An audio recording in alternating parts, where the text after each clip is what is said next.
Oui.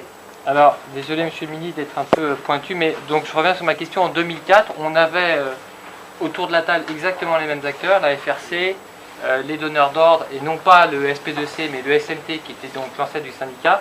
On était arrivé à peu près aux mêmes conclusions. Je rappelle qu'il y avait 3 choses dans ce plan. Le label qui existait.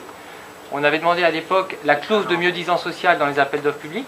Jean-Baptiste de Foucault, conseiller d'État, était en charge de la mettre en œuvre.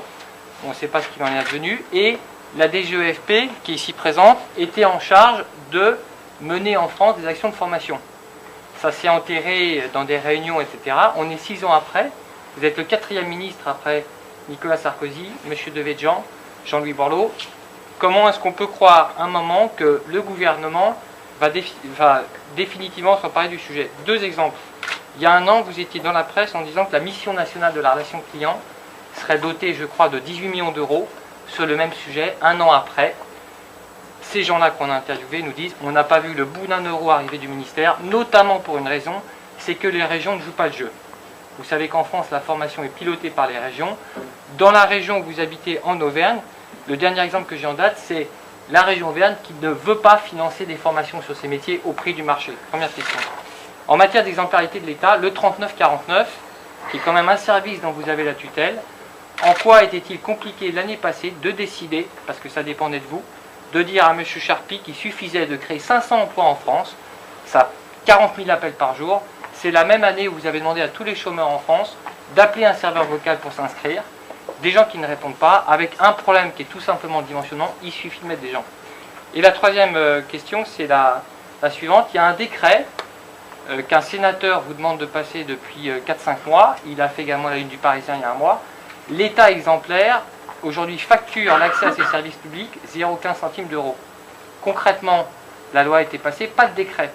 Est-ce que vous pensez un seul instant que les gens du secteur vont penser qu'une charte, qui est la 20e du secteur, va améliorer ce qu'il n'a pas été en 10 ans? Je prends pour exemple les États-Unis où la Do Not Call List, que peut-être peu de journalistes connaissent ici, qui est le décret, la loi qui interdit aux sociétés de télémarketing de vous appeler chez vous, c'est du jour où elle a été promulguée avec des amendes de 11 000 $ que les pratiques ont changé. Quand est-ce qu'on va passer par la loi? Je voudrais juste faire une précision. Je pense qu'il y a un point qui est important, et là je m'exprime devant le ministre de l'Emploi. Je pense qu'à un moment, on est dans un pays qui est très jacobin, tout doit passer par l'État.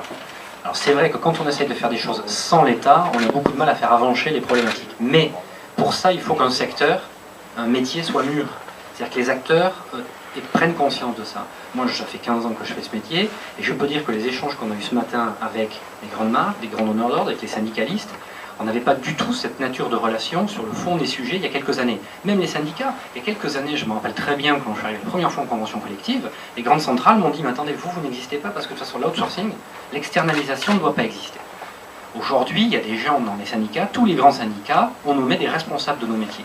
Donc en 5-6 ans, il y a une évolution des mentalités. On est dans un pays où la dimension culturelle n'est pas anodine, c'est assez fondamental. Donc si le métier, le secteur, n'est pas en capacité de se mettre autour de la table et de travailler concrètement, quel que soit le ministre, quelle que soit la volonté politique, à moins de donner une loi pour chacune de nos problématiques métiers, on ne s'en sortira pas. Donc juste, il y a un point qui est important aujourd'hui, et je crois que cette initiative d'Assist arrive au bon moment, parce que ça arrive à un moment où je crois qu'il y a des discussions qui étaient au sein du label de responsabilité sociale, qui étaient entre les outsourceurs, avec les donneurs d'ordre, et qu'aujourd'hui il y a cette maturité. Tout ça, je parlais de point cardinal tout à l'heure. Alors j'espère que ce ne sera pas la énième action. Mais je crois que pour qu'une action politique soit efficace, il faut qu'il y ait une maturité, il faut qu'il y ait un terrain qui soit propice, mûr et responsable. Je crois qu'aujourd'hui les conditions sont réunies. Voilà.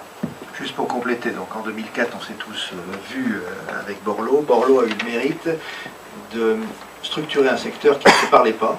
Le SP2C a vu sa création alors que l'ensemble des prestataires ne se connaissaient pas ou ne se parlaient pas. La FRC existait, elle a pris le relais sur le label social, et la LRS a été créée après. Donc aujourd'hui, grâce à Borloo en 2004, il y a 3 entités qui représentent ce secteur, qui le défendent, et avec les 3 personnes qui sont ici, qui peuvent changer, dans tous les cas, au moins, on a structuré le secteur. Le label social a vu son développement. Aujourd'hui, il y a une trentaine, plus de 30 entreprises qui sont rentrées, donc depuis 2004, voilà ce qu'on a fait.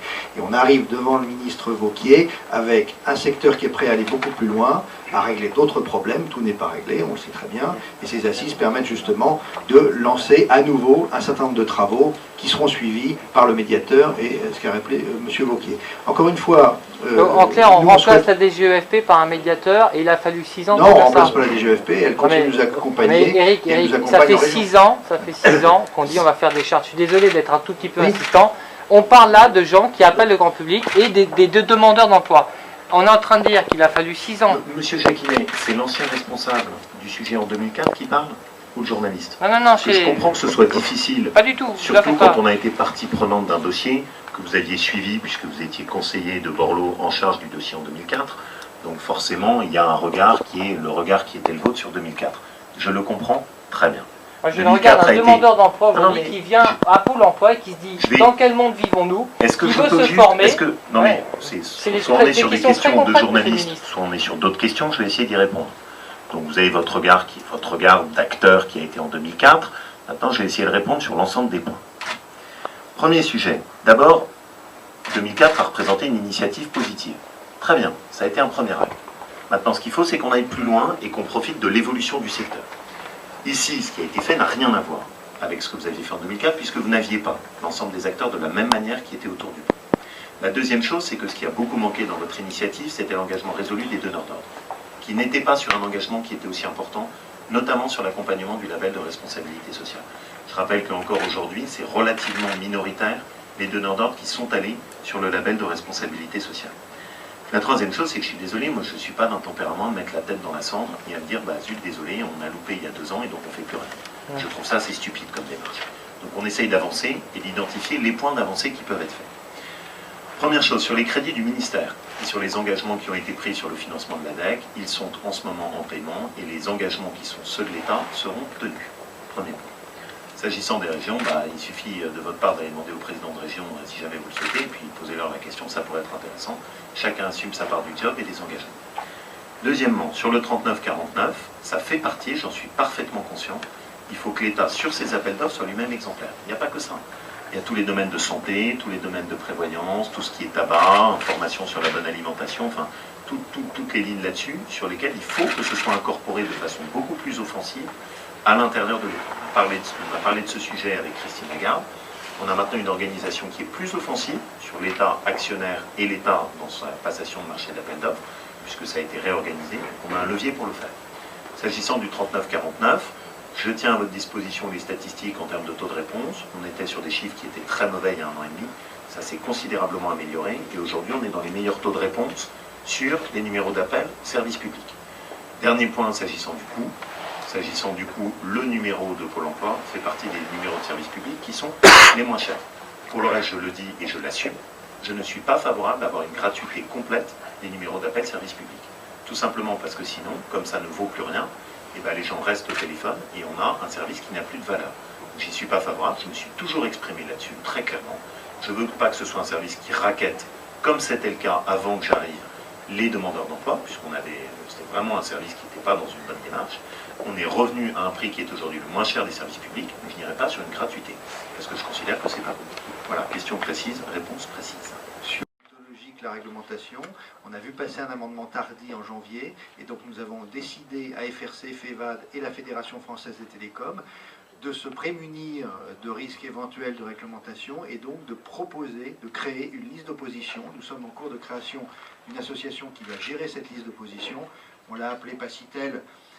Nous avons travaillé sur un certain nombre de noms avec le ministre Novelli. Donc là encore, pour permettre aux consommateurs qui ne veulent pas être appelés chez eux, sur des horaires bien précis, de s'inscrire dans cette liste. Donc là encore, une démarche déontologique pour éviter d'aller vers des réglementations.